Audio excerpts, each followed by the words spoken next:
Now, there was a time when India and Canada considered each other a close ally. These pictures show Prime Ministers Trudeau and Modi at more cordial times. But this week, tensions between the two nations, which were already bad, nosedived. Both India and Canada have now expelled diplomats from their host countries. On Wednesday, Canada's Prime Minister Justin Trudeau had this to say. As I've said a number of times, we are not looking to provoke or create a fight with India.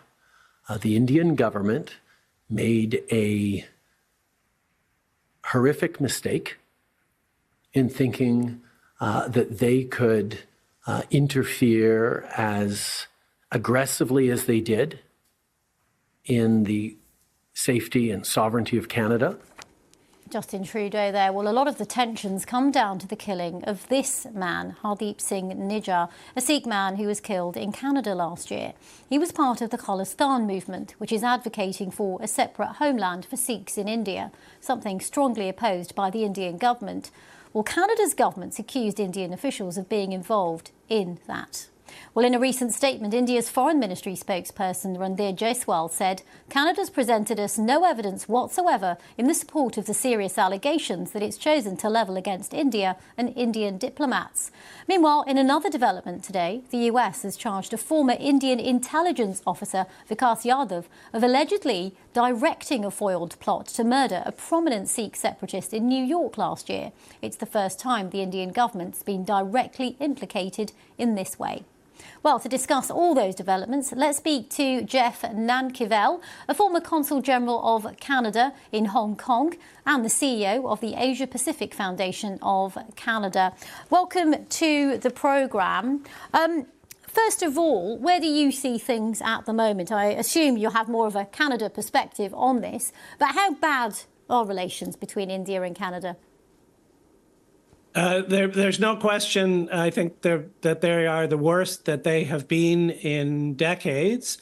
It started, this latest situation started over a year ago when Prime Minister Trudeau first rose in Canada's House of Commons in September last year to level allegations of involvement of agents of the Indian state in the murder of a Canadian citizen in Vancouver in the previous June. But what we had earlier this week on Monday was really an unprecedented scene where we had the head of Canada's National Police, the Royal Canadian Mounted Police, in a press conference talking about over 30 individuals who are being arrested and charged with various crimes across Canada related to extortion, intimidation, coercion, and even murder, targeting members of Canada's Indian diaspora community, particularly members of the Sikh faith. Jeff, I'm just going to jump in just to kind of zoom out a bit because we don't have a huge amount of time. And first of all, on the specific allegations around Nijjar, who's on the screen next to you, India says that Canada's presented no evidence. It's important to put that perspective out there as well. But just to say more broadly, because we don't have a huge amount of time, is there any way to walk things back to the place where India and Canada once were, where, you know, things were very cordial between the two? I remember in 2019, Justin Trudeau being the guest of honour as he visited Narendra Modi in India. There were some controversies around that particular trip, but certainly there was a good relationship.